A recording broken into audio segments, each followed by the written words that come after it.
Why you go from loving to hating in seconds. Understanding splitting and how to heal it.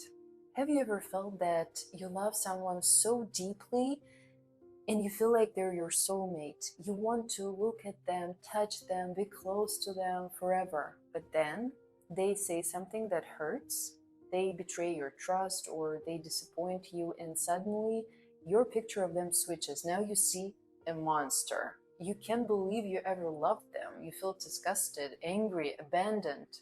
And then, just as quickly, those emotions pass and they're back to being the love of your life again. And you feel confused, exhausted. You wonder, what's wrong with me? You're tired of these emotional roller coasters. You're tired of yourself.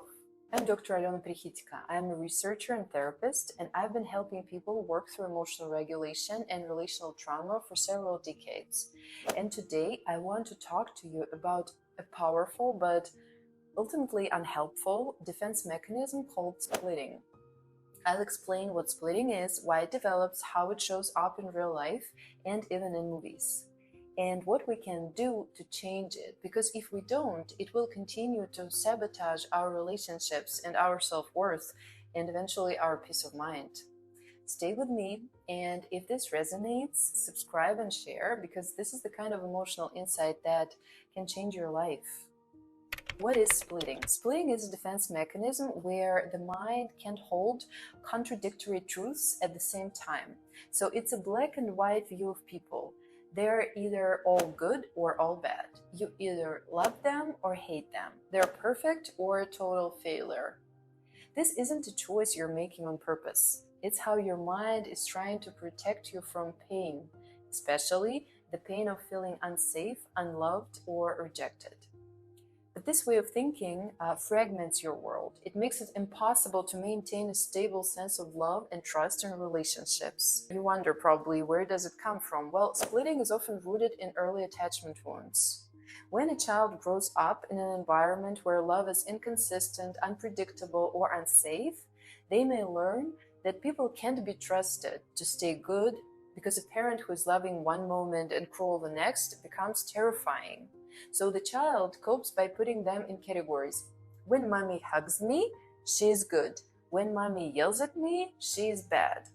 And this split helps the child feel less confused and scared. But as the child grows into adulthood, the defense doesn't go away. It follows them into their relationships, romantic, professional, platonic, how it shows up in real life and in movies. So let's take a few examples. In real life, you're dating someone and things feel amazing. And you think, finally, oh my God, finally, someone who gets me. But then they cancel plans last minute or make a sarcastic comment. Suddenly, you feel betrayed, unloved, and you may even lash out, at them or shut down. You might say or think, they never cared about me actually. They're just like everyone else. I'm so stupid for believing in them. And then maybe a day later, they apologize, explain, or just reach out again, and you swing right back to maybe they're the one, this is my soulmate. Well, I mean, you're not unstable, you're split, and it's exhausting. And in movies, we see this too. Think of Harley Quinn and the Joker, or even Anakin Skywalker in Star Wars.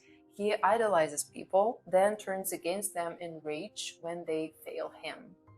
Splitting is dramatic, consuming, and it's a trap. How to begin changing the pattern? Well, how do we stop this cycle? How do we become someone who can feel without falling apart? Let me offer you some steps. Number 1, name the split when it happens. When you catch yourself going from I love them to I hate them, pause, say to yourself, this is my mind splitting. I'm seeing this person in black and white because I feel unsafe right now. Just naming it can help you create distance from the automatic reaction you've been having maybe for a long time. Number 2, regulate before you react. Take space, breathe, go for a walk, journal. Do not text, do not scream, do not block, do not chase. Give your nervous system time to settle. When the wave passes, you'll think more clearly and you'll see the whole person again, not just your pain. Number 3, practice holding truths. Try saying, I'm really hurt and I still love them. They made a mistake and they're not a monster. I feel rejected, and maybe they did not mean to reject me. This is called emotional integration, and it's at the heart of secure relationships. Number 4, go to therapy or trauma work. Splitting is often a result of early attachment trauma. Working with a therapist can help you to uncover when and how your mind learned this pattern and how to build safer inner structures. Because splitting isn't just about the person in front of you, it's about how you've learned to protect your heart. Why healing splitting matters? Well, healthy relationships require emotional complexity. You need to be able to love someone even when you're angry, be disappointed without disconnecting, set boundaries without turning someone into an enemy. That's what mature love looks like. Not perfection, but integration. And here's the truth. You can have intense emotions and inner peace. You can feel triggered and stay in connection. You can stop being ruled by black and white thinking and finally live in the gray where real intimacy begins. So how you can help someone you love who is splitting? What if you're not the one splitting, but someone you love is? Maybe it's your partner, your child, maybe it's your close friend. So one moment they adore you, the next they're accusing you, shutting you out, or acting like you're the villain in their story. It's confusing, it hurts, and it can feel hopeless.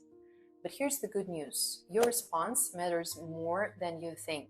You can help without losing yourself in their storm. First of all, don't take it personally, even when it feels personal. When someone is splitting, they're not seeing you clearly. They are reacting from fear of abandonment, betrayal, or emotional danger.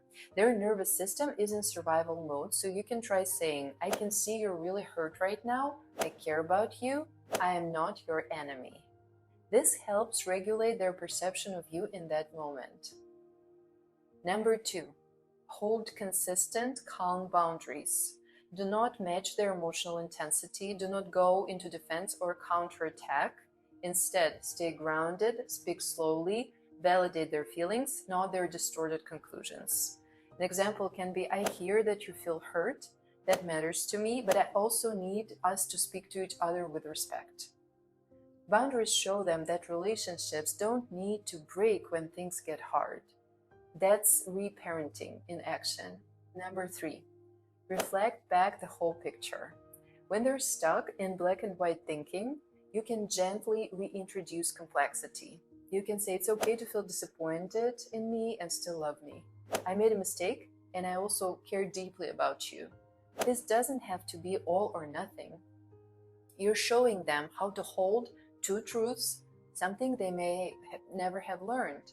And number 4, encourage therapy, but don't try to be their therapist ever. You can love someone who splits, but you can't heal their attachment wounds for them. Encourage them to seek professional support. Let them know you're on their team, but that healing is an inside job. You might say something like, I know this is painful, and I've been there. You deserve peace, and you don't have to carry this alone. Loving someone with this pattern is hard. But if they're willing to work on it, and you're able to stay grounded and compassionate with them, with healthy boundaries, change is possible. And don't forget, you deserve safety and clarity too. Love isn't about absorbing someone's emotional chaos. It's about standing beside them, not beneath the weight of their pain. Let me know if this video was helpful for you, and share in comments if you've ever split or if you know someone who is constantly splitting.